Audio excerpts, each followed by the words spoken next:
अनन्याच्या बोलण्याकडे लक्ष देत गौरी म्हणाली, म्हणजे काय मला देखील प्रेम झालंय का? जे काही अनन्या सांगतेय तेच सगळं माझ्यासोबत घडतं. पण फक्त तेव्हा जेव्हा मी रुद्रसोबत असते. पण माझ्या रुद्रसोबत कसं काय होऊ शकतं? हे तर चुकीचं आहे. रुद्राला तर लहानपणापासूनच कोणीतरी दुसरी आवडते. आणि घरच्यांना समजलं तर ते काय म्हणतील? की आम्ही हिला काही दिवसांसाठी घरात आणलं होतं आणि ही तर कायमची इथेच घर बसवायला आलीय. नाही नाही, हे बरोबर नाही. मला रुद्रवर प्रेम होऊच शकत नाही. आणि जर रुद्रला हे कळलं तर तो काय विचार करेल? त्या दिवशी त्याने जे काही बोललं होतं ते खरं ठरेल. खरंच मला प्रेम असेल तरी मला त्याच्यापासून दूरच राहायला हवं. मग स्वतःलाच समजावत म्हणाली, गौरी, बघ, फक्त काही दिवसांचा प्रश्न आहे. एकदा इथून निघून गेलीस की सगळं संपेल. आणि तुझ्या डोक्यातला हा प्रेमाचं भूतही आपोआप उतरून जाईल. गौरीला असं स्वतःशीच पुटपुटताना पाहून अनन्या म्हणाली, अरे पागल, मी तुला माझी गोष्ट सांगतेय आणि तू आहेस की स्वतःशीच बडबड करतेय? काय काय बोलतेस एवढा वेळ? गौरीच्या मनात, देवाचे आभार, अनन्याने काही ऐकलं नाही. नाहीतर मी हिला काय उत्तर दिलं असतं आणि हे सगळं ऐकून माझ्याबद्दल काय विचार केला असता, असं म्हणत तिने स्वतःला समजावलं. अनन्या पुन्हा शांत बसलेल्या गौरीला म्हणाली, आता बोलशील का, काय एवढं बडबड करत होतीस? ह्यावर गौरी म्हणाली, काय नाही ग, फक्त तुझ्याच विचारात होते की तुला प्रेम कसं झालं असेल. त्यानंतर तिला मिठी मारत म्हणाली, खरंच आज मला खूप आनंद होतोय की तुला तुझा लाईफ पार्टनर मिळालाय. अनन्या हसून म्हणाली, अरे थांब थांब, अजून तिथपर्यंत पोचलेलो नाही हो. लाईफ पार्टनर वगैरे नको बोलूस गौरी. गौरी थोडी चकित होत, काय म्हणायचंय तुझं? अरे पागल, आधी त्यालाही तर प्रेम होऊ दे. त्याला नाही झालं तर मी काही जबरदस्ती करणार आहे का? इतक्यात कोणीतरी दरवाजावर टकटक केलं. अनन्याने दरवाजा उघडला तर बाहेर रुद्र उभा होता. त्याच्या हातात 2 बॅग होत्या. त्याने एक बॅग अनन्याला देत म्हटलं, उद्या एक छोटीशी पार्टी आहे. काही कॉलेज फ्रेंड्स येतील. कबीरला मी सांगितलंय, तो तुमच्या फ्रेंड्सनाही सांगेल. तुम्ही दोघींनी वेळेवर तयार व्हायचं बरं का? आणि दुसरी बॅग गौरीच्या हातात देत म्हणाला, ही तुझ्यासाठी. रुद्र असं त्यांच्या दोघींसाठी शॉपिंग करताना पाहून अनन्या म्हणाली, भाऊ, आजकाल थोडे बदललेले दिसतात. आजवर कधी आमच्यासाठी शॉपिंग केली नाहीत आणि आज माझ्यासोबत गौरीसाठी देखील ड्रेस घेतलात. काश रिमिशासोबत लग्नाचा निर्णय तुम्ही लहानपणीच घेतला असता. कारण तुमच्यात दिसणारे हे सगळे बदल फक्त रिमिशामुळेच आहेत. हे ऐकून गौरीला थोडं वाईट वाटलं आणि रुद्रालाही काहीसा त्रास झाला. तो दोघींना गुड नाईट म्हणून आपल्या खोलीत निघून गेला. रुद्र गेल्यावर अनन्या उत्सुकतेने आपली बॅग उघडते. आत लाल रंगाचा गाऊन असतो. तो पाहून ती म्हणाली, वाह, खूप सुंदर आहे. त्यानंतर लगेच गौरीला विचारते, चल आता तुझी पण बघ, तुझ्या बॅगमध्ये काय आहे? गौरीने उघडून पाहिलं तर आत एक काळी साडी होती. ते पाहून अनन्या ओरडली, अरे वा, विश्वासच बसत नाही की भाऊने घेतलीये. उद्या तू धूम मचवशील मॅडम. मी तर म्हणते उद्या पार्टीत कुणाला तरी पसंत करून टाक. हे ऐकून गौरीने तिच्या पाठीवर एक हलकीशी चापट मारत म्हणाली, आता तू फक्त तुझं बघ.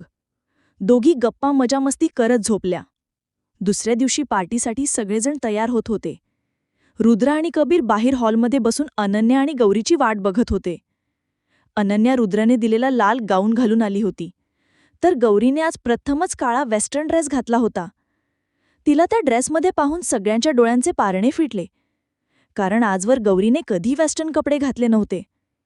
हे पाहून आजी म्हणाल्या, अरे वा गौरी, आज तर तू कमाल दिसतेस. तुला पाहून असं वाटते की हा ड्रेसच जणू काही तुझ्यासाठी बनलंय. असाच घालत जा बाळा. आज कुणीतरी तुझ्यावर जीव ओवाळून बसेल. खरं तर आजी हे सगळं रुद्राला ऐकवायचं म्हणून म्हणत होत्या, की कमीत कमी त्याच्या तोंडातून त्याच्या मनातलं बाहेर पडेल. पण रुद्राच्या गंभीर चेहऱ्याकडे पाहून त्यांना निराशाच वाटली. गौरी थोडी लाजून म्हणाली, धन्यवाद आजी. इतक्यात कबीर पुढे येत गौरीला मिठी मारत म्हणाला, थँक्यू गौरी, तू माझा दिलेला ड्रेस घातलास. अजूनही मला विश्वासच बसत नाही. हे ऐकून सगळेच थोडेसे धचकले, कारण गौरीला हा ड्रेस कबीरने दिलाय हे कुणालाच माहीत नव्हतं, फक्त अनन्याला सोडून. कारण कबीरने तो तिच्याच हातून दिला होता. रुद्राच्या मनात तर वीजच कोसळली. त्याला वाटलं गौरीने माझा दिलेला ड्रेस न घालता कबीरचा ड्रेस घातलाय, तेही वेस्टर्न. म्हणजे गौरीलाही कबीर आवडतो का? हे विचार करताच त्याचं हृदय तुटून चूर झाल्यासारखं वाटलं. इतक्यात अनन्या म्हणाली, हो, हा ड्रेस आज सकाळी कबीरनेच गौरीला दिला. कारण पार्टीसाठी तिच्याकडे वेस्टर्न ड्रेस नव्हता. सुधा म्हणाल्या, गौरी, तू असे ड्रेस घालत जा. आता तुला बाहेरच राहायचंय. तिथे वेस्टर्नच कपडे घालावे लागतात. अनन्या लगेच मध्येच म्हणाली, गौरी कुठे जातीये? आणि कुठे फक्त वेस्टर्न कपडे घालतात? अनन्याचं बोलणं ऐकून सुधा स्वतःला सावरत म्हणाल्या, अरे इथे मुंबईत. आता ही इथेच राहणार आहे. तर पार्टी वगैरेला गेली की वेस्टर्न घालावंच लागेल ना? सगळ्यांनी होकारार्थी मान हलवली. सुधा मग गौरीकडे बघत हातवारे करून सॉरी म्हणाल्या. त्यांच्या मनात विचार आला, देवा, आज वाचवलंस. नाहीतर आज मी गौरीची शपथ मोडली असती. जिला मी वचन दिलंय की तिच्या लंडनला जाण्याची गोष्ट कुणालाच सांगणार नाही. मग कबीरने गौरीचा हात धरून म्हटलं, चला आता, नाहीतर आपल्याला उशीर होईल. आणि चौघेही पार्टीला निघून गेले. ते चौघे पार्टीला पोचले, पण रुद्रला सोडले तर बाकी सगळ्यांच्या चेहऱ्यावर हसू होतं. विशाल अमरसोबत प्रियांकाला पाहून कबीर अनन्या आणि गौरीला घेऊन त्यांच्या दिशेने गेला. सगळे गप्पा मारत होते. तेवढ्यात गौरीनं रिमिशाला रुद्रसोबत पाहिलं. ते पाहून तिच्या मनाला खूप वाईट वाटलं, पण हवं असूनही ती त्यांना दुर्लक्ष करू शकली नाही. अचानक अनन्या किंचाळत म्हणाली, गौरी, ते बघ, रुद्रभाईसोबत विपुल अरोरा उभा आहे की मी काही स्वप्न बघतीये? हे ऐकून कबीर तिच्या डोक्याला हलकेच मारत म्हणाला, एकतर्फ्या प्रेमात वेडी झालेली मुलगी, हो तोच विपुल अरोरा आहे. मला तर वाटतं रुद्रभाईचा मित्र आहे. एकतर्फ्या प्रेमात वेडी झालेली ही गोष्ट ऐकून सगळे जोरात हसू लागले. तेवढ्यात विशाल म्हणाला, अगं अनन्या, तुझ्या या विपुल सिपुल सोबत जी मुलगी उभी आहे ती कोण? कबीर, अरे तो तिचा हात धरून उभा आहे, नक्की त्याची गर्लफ्रेंड असेल. हे ऐकून अनन्याचं तोंड पडून गेलं आणि दुःखी होत ती म्हणाली, मला प्रेम झालंय ते पण अजून 24 तासही झाले नाहीत आणि सोड ना यार, आपण पार्टी एन्जॉय करूया. कबीर पुन्हा तिच्या डोक्यावर मारत हसत म्हणाला, अगं दुःखी आत्मा, ती त्याची बहीण आहे. हे बोलून कबीर खळखळून हसू लागला, तर अनन्या रागाने त्याच्याकडे बघू लागली. तेवढ्यात गौरीने एका मुलाकडे पाहिलं आणि म्हणाली, यार, हा मी कुठेतरी पाहिलाय, पण आठवत नाही कुठे. तो मुलगा दिसताच अनन्या गौरीकडे एकटक बघू लागली आणि मग तिला बाजूला घेऊन गेली. ती म्हणाली, तू हा कुठे पाहिलास? गौरी, माहीत नाही यार, आठवतच नाही. पण तू एवढी घाबरतेस म्हणजे तू त्याला ओळखतेस का? हे ऐकल्यावर अनन्या चारही बाजू पाहून हलक्या आवाजात म्हणाली, कुणाला सांगू नकोस. एकदा मी ह्याला रिमिशासोबत पाहिलं होतं. मला थोडं विचित्र वाटलं म्हणून मी रुद्राला सांगितलं होतं, पण त्यांनी उलट मलाच ओरडून सांगितलं की हा तिचा चुलत भाऊ आहे. हे ऐकून गौरी म्हणाली, यार, आत्ता आठवलं, हा कुठला चुलत भाऊ नाही. त्या दिवशी आपण चौपाटीला गेलो होतो आणि त्यानंतर मॉलमध्ये, तेव्हा मी तुला खोटं सांगितलं होतं की मला वॉशरूमला जायचंय. खरं तर मी ह्या दोघांचा पाठलाग केला होता आणि मला हे दोघं एका कोपऱ्यात किस करताना दिसले होते. अनन्या थक्क होत म्हणाली, काय? तू खरं बोलतेस का गौरी? हो, आणि ही गोष्ट मी रुद्रालाही सांगितली होती, पण उलट त्यानं मलाच खूप ओरडलं. हे बोलताना गौरी खूप दुःखी झाली. Hello beautiful ladies. अचानक हा आवाज ऐकून अनन्या आणि गौरी दचकल्या. त्यांनी समोर पाहिलं तो विपुल उभा होता. तो त्यांच्या जवळ येत म्हणाला, हॅलो. गौरीनं त्याला स्मितहास्य देत उत्तर दिलं, पण अनन्या मात्र त्याला पूर्णपणे दुर्लक्ष करून तिथून निघून गेली. हे पाहून विपुल गोंधळून गौरीला म्हणाला, हिला काय झालं? थोड्या वेळापूर्वी तर अगदी सामान्यपणे बोलत होती. गौरी हसत म्हणाली, मला वाटतं तुम्हीच हे जाणून घेतलं पाहिजे, कारण रागवली आहे ती तुमच्यावरच. हे बोलून गौरी हसत तिथून निघून गेली आणि मनाशीच विचार करू लागली, धुराळ तर इथेही उठतोय असं दिसतंय. गौरीला विपुलसोबत हसत बोलताना पाहून कबीरनं विचारलं, तू त्या विपुलशी काय बोलत होतीस? गौरी हसत म्हणाली, अरे काही नाही, फक्त असंच. असं म्हणत ती अनन्याकडे गेली. पण कबीर मात्र विपुलकडे रागाने बघत राहिला. थोड्याच वेळात पार्टी पूर्ण जोशात रंगली. तेव्हा रिमिशानं रुद्रचा हात धरून त्याला डान्स स्टेजवर नेलं आणि त्याच्या गळ्यात आपले हात टाकून नाचायला सुरुवात केली. हे पाहून गौरीच्या मनाला खूप वाईट वाटलं. अनन्या चिडून म्हणाली, हिची धोकेबाजी आपल्याला लवकरात लवकर भाऊसमोर आणायचीच आहे. गौरी म्हणाली, ठीक आहे अनन्या, पण एक गोष्ट सांग, रुद्रनं हिला नेमकं कोणत्या आधारावर पसंत केलं असेल? रुद्रभाऊंच्या मागे शाळेच्या काळापासूनच मुली लागलेल्या होत्या, तर तिथे रिमिशा फक्त फ्रेंड असल्याचं नाटक करायची. भाऊंना जे आवडायचं तेच ती करायची. त्यामुळे भाऊंना वाटायचं की त्यांची आणि रिमिशाची परफेक्ट जोडी आहे. त्यांना ज्या गोष्टी मुलींमध्ये आवडत नव्हत्या त्या रिमिशा त्यांच्या समोर असं दाखवायची की तिलाही आवडत नाहीत. मग काय, एक दिवस अचानकच भाऊंनी सांगितलं की ते जेव्हा लग्न करतील ते फक्त रिमिशाशीच करतील. तेव्हापासून ती त्यांची गर्लफ्रेंड झाली, जरी आजवर एकदाही दोघं एकटे डेटला गेलेच नव्हते. अनन्याच्या तोंडून काही गोष्टी ऐकून गौरीला बरंही वाटत होतं आणि काही गोष्टी ऐकून वाईटही. तेवढ्यात अचानक कबीर येऊन जबरदस्तीने गौरीला डान्ससाठी घेऊन गेला. हळूहळू सगळे कपल स्टेजवर पोचले. गौरीला अशा प्रकारे कबीरसोबत डान्स करताना पाहून रुद्र स्वतःला कंट्रोल करू शकला नाही आणि रागाने तिथून निघून गेला. थोड्याच वेळात गौरीही खाली उतरली आणि अनन्याच्या जवळ जाऊन उभी राहिली. तेवढ्यात विपुल येऊन अनन्याला इग्नोर करत सरळ गौरीसमोर हात पुढे करून डान्सचं प्रपोजल दिलं. हे पाहून गौरीनं अनन्याकडे पाहिलं तर अनन्याने आपलं तोंड वळवलं. गौरी जशी त्याला नकार द्यायला जात होती तसाच विपुलने तिला काही इशारे केले. ते पाहून गौरी त्याच्यासोबत डान्ससाठी गेली. तिच्या जाताच अनन्या हसत म्हणाली, विपुल अरोरा, तुला काय वाटलं की तू गौरीला डान्ससाठी घेऊन गेलास तर मला वाईट वाटेल? कधीच नाही. आणि स्टेजवर गौरी विपुलसोबत डान्स करत म्हणाली, जे आपण करताय ना अनन्याला त्रास द्यायचं, तर मी सांगते तुमचा प्लॅन सुपर फ्लॉप झालाय. माझ्यासोबत तुम्हाला डान्स करताना पाहून तिला कधीच मत्सर किंवा राग येणार नाही. त्यामुळे भलतंच आहे की तुम्ही सरळ जाऊन तिलाच सांगून टाका. आणि तिकडे कबीर गौरीला विपुलसोबत डान्स करताना पाहून रागाने विपुलकडे बघत होता. तर रुद्र कबीर आणि विपुल दोघांकडे पाहून संतापला होता. आणि या सगळ्यांच्या मध्ये अडकली होती बिचारी गौरी. आजच्या पार्टीमध्ये प्रत्येकाच्या मनात काही ना काही कारणामुळे हालचाल उठली होती. सगळ्यांच्या मनात आज सांगण्यासाठी खूप काही होतं, पण जिभेवर कोणाच्या काहीच येत नव्हतं.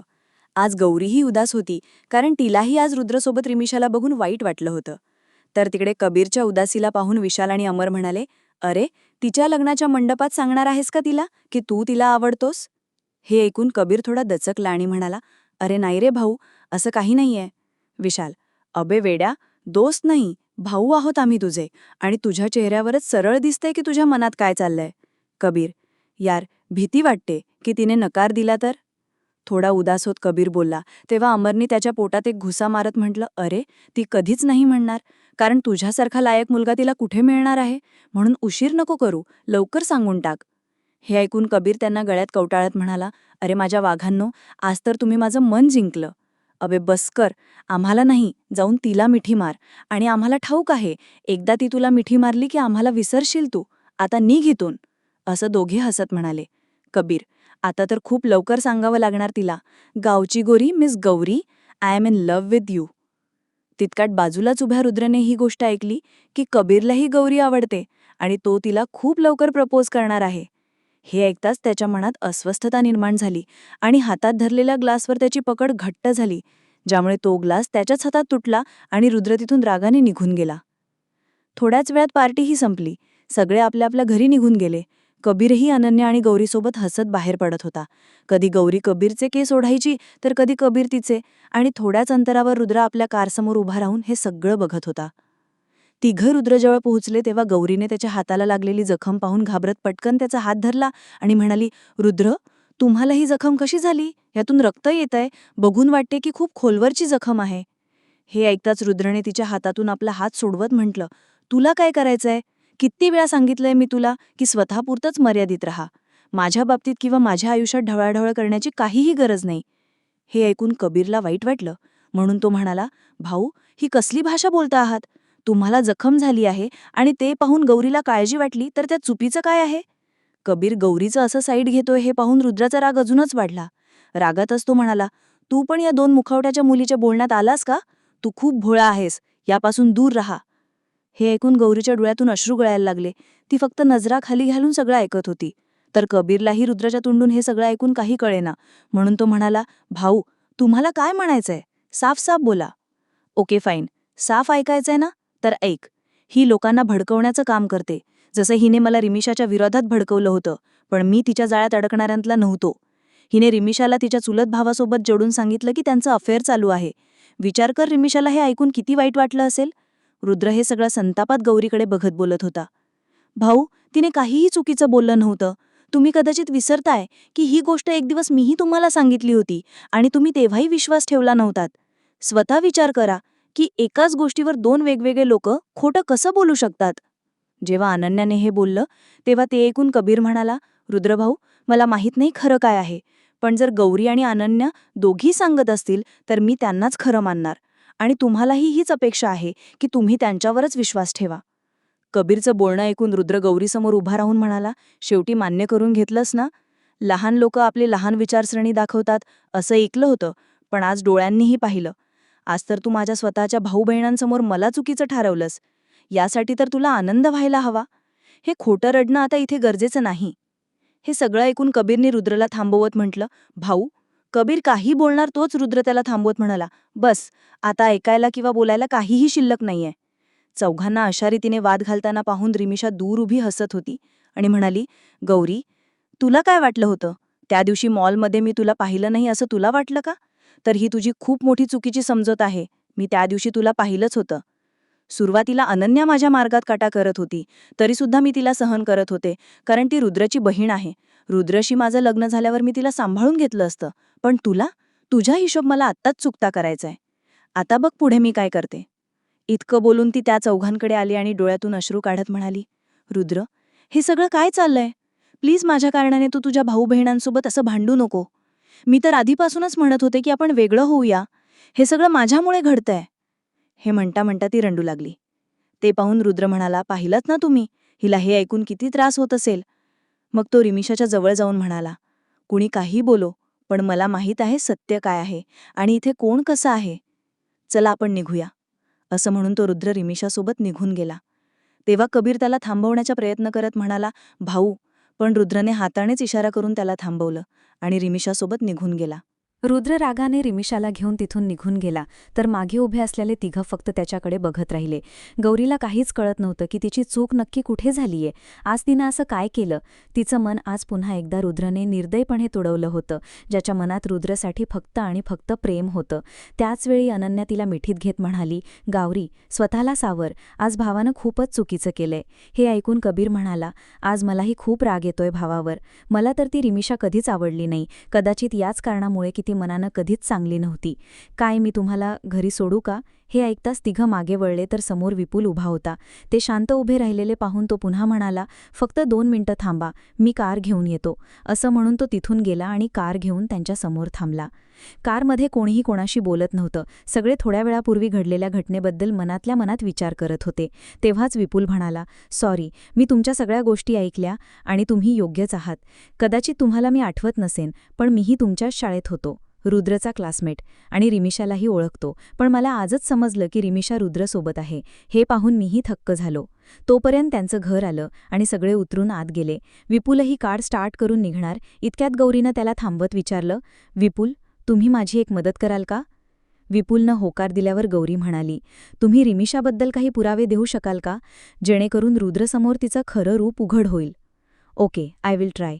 असं म्हणून विपुलनं कार स्टार्ट केली आणि तिथून निघून गेला. तू कसल्या मातीची बनलीयस गौरी? गौरीने हे ऐकून मागे पाहिलं तर अनन्या उभी होती. अनन्या पुढे बोलली, आज भावानं तुझ्यावर इतका घाणेरडा आरोप केला ते पुरेसं नव्हतं का, की पुन्हा तू? गौरी प्लीज, रुद्रभाऊला सोडून दे. त्यांना त्यांचं आयुष्य जगू दे. जोवर त्यांना स्वतः ठेस लागणार नाही तोवर त्यांना काही कळणार नाही. पण अनन्या, यात घरच्यांची काय चूक आहे? उद्या रुद्रनं लग्न करून टाकलं तर काका, काकू आणि आजी यांच्याशी अन्याय होईल. हे सगळं माहीत असून मी गप्प राहू शकत नाही. गौरीच्या तोंडून हे शब्द ऐकून अनन्याच्या डोळ्यात पाणी आलं. तिनं तिला मिठीत घेत म्हणाली, तुझ्यापेक्षा चांगली माझी दुसरी बहीण होऊच शकत नाही. आता जास्त भावूक होऊ नकोस. आज जाऊन विश्रांती घेऊया. 2 दिवसांनी आपले सेमिस्टर सुरू होणार आहेत. अभ्यास नाही करायचा का? गौरीच्या तोंडूने ऐकून अनन्या विचार करू लागली की इतकं सगळं तिनं आज ऐकलं, पण तरीही हिला रुद्रभावाचीच काळजी आहे. आणि एक तो रुद्रभाऊ. असं मनात म्हणत अनन्या गौरीसोबत तिच्या रूममध्ये गेली आणि दोघींनी शावर घेऊन झोप घेतली. सकाळी सुधाजी खूपच अस्वस्थ दिसत होत्या. त्यांना असं पाहून गौरीनं विचारलं, काय झालं काकू, तुम्ही एवढे अस्वस्थ का आहात? आजीबाई म्हणाल्या, अरे, आपल्या घरात एक सनकी मुलगा आहे, जो सकाळीच म्हणाला की रिमिषा आणि तिचे घरचे येतायत, काही महत्त्वाची गोष्ट करायची आहे म्हणे. हे ऐकून गौरीही थोडी अस्वस्थ झाली की काय विषय असू शकतो. ती लगेच पायऱ्या चढून आपल्या रूममध्ये गेली आणि अनन्याला उठवत सगळी गोष्ट सांगितली. हे ऐकून अनन्या म्हणाली, या रुद्रभाऊला काय झालंय? ना स्वतः नीट जगतोय आणि ना दुसऱ्यांना जगू देतोय. असं म्हणून तीही तयार होऊन गौरीसोबत खाली आली तर पाहिलं की कबीरही आपल्या आईसोबत बसला होता. दोघींना पाहून कबीर त्यांच्याकडे जाऊन म्हणाला, तुम्हाला माहितीये का, रुद्रभावानं इथे का बोलावलंय हे ऐकताच दोघी दचकल्या आणि म्हणाल्या, काय? तुमच्या घरच्यांनाही बोलावलंय त्यानं? कबीर, हो. गौरी, थांबूया, तेच सांगेल. थोड्याच वेळात रिमिशा आपल्या घरच्यांसोबत आली. तिचे घरचेही थोडे चिंताग्रस्त दिसत होते की एवढ्या सकाळी सकाळी रुद्रने सगळ्यांना का बोलावले. तोवर रुद्रही जिना उतरून खाली आला. त्याने एक कटाक्ष गौरीकडे टाकला. गौरीनं पाहिले की रुद्र तिलाच बघत आहे तर तिनं आपली नजर खाली केली. मग रुद्र पुढे येत सगळ्यांच्या मध्ये उभा राहिला आणि त्याने इशाऱ्याने रिमिशाला आपल्या जवळ बोलावले. रिमिशाचा हात धरत रुद्र म्हणाला, पप्पा, आई, तुम्हा सगळ्यांना माहीत आहे की कॉलेज संपल्यावर मी आणि रिमिशा लग्न करणार आहोत. तर आम्ही ठरवले आहे की आत्ताच आम्ही आपला साखरपुडा करून टाकू आणि आमच्या कॉलेजला संपायला अजून काहीच महिने राहिले आहेत, तर कॉलेज संपताच लग्न. हे ऐकून एक क्षणासाठी सगळे थक्क झाले. गौरीनं तर एक क्षणासाठी वाटले की तिनं काहीतरी चुकीचं ऐकलंय. हे ऐकून तिचं हृदय धडधडणेच थांबले. हे तर फारच. रिमिशाची आई हे ऐकताच आनंदाने म्हणाली, अरे बाळा, छान विचार आहे तुमचा, आम्हाला यात काही हरकत नाही. इतके बोलून त्यांनी रिमिशाच्या बाबांकडे पाहिले तर त्यांनीही होकारार्थी मान हलवली. हे पाहून रमाशंकर म्हणाले, ठीक आहे, जेव्हा तुम्ही ठरवूनच टाकलंय तर आम्हालाही तुमच्या साखरपुड्याला काही हरकत नाही. आधीपासूनच ठरलेले होते की कॉलेज संपताच तुम्ही दोघांचे लग्न होणार आहे. मग त्यांनी आजीबाई आणि सुधाकडे पाहत विचारले, तुम्हाला काही हरकत नसेल तर आपण पंडितला बोलावू का? हे ऐकून आजीबाईंनीही अनमनेपणाने होकारार्थी मान हलवली आणि सुधानेही तेच केले. तर प्रेक्षकांनो, आजचा भाग तुम्हाला कसा वाटला ते कमेंटमध्ये नक्की सांगा. पुढील भाग लवकरच येईल.